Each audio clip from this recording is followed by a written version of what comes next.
Let me switch a bit and talk about the people who've been significant in helping you develop your talents and who you are, and begin with your parents. What role did your parents play in shaping you? You've talked earlier about your mother explaining to you that things will not always be this way, but what else do you recall?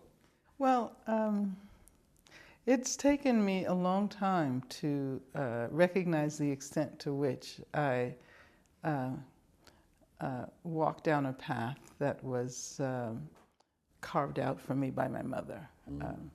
Because I always saw myself resisting my parents, as children often do. Sure. But my mother was an activist. She was a member of the Southern Negro Youth Congress. She was actually an officer of the Southern Negro Youth Congress.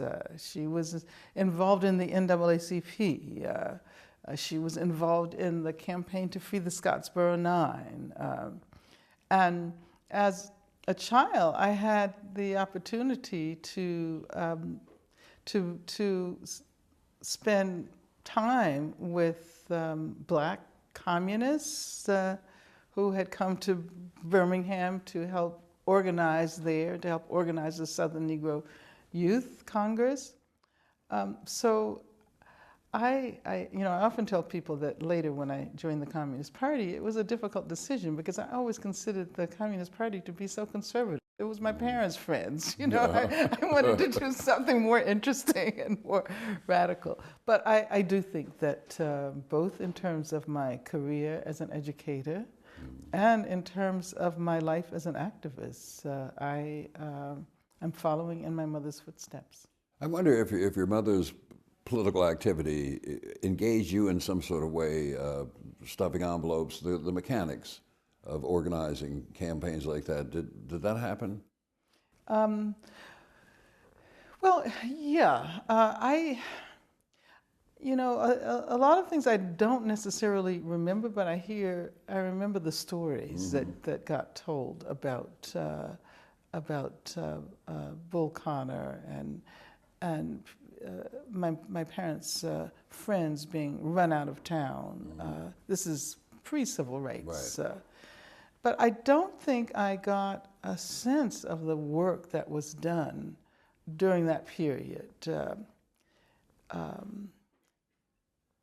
Because now I think that organizations like the Southern Negro Youth Congress really paved the way for the civil rights movement. It really created that terrain. I often talk to students today about the film The Great Debaters and the character that Denzel Washington plays. A friend of my mother's, who's still very much alive and very lucid, asked me after she saw that film, she said, "Angela, do you know what organization that was?" And I said, "No." And she said, "Well, Melvin Tolson was in the Southern Negro Youth Congress." There are these sort of mysterious scenes in which you see him organizing black and white tenant farmers. So I don't think I got that sense early on, perhaps because of the anti-communism, because of the extent to which people were forced to go underground.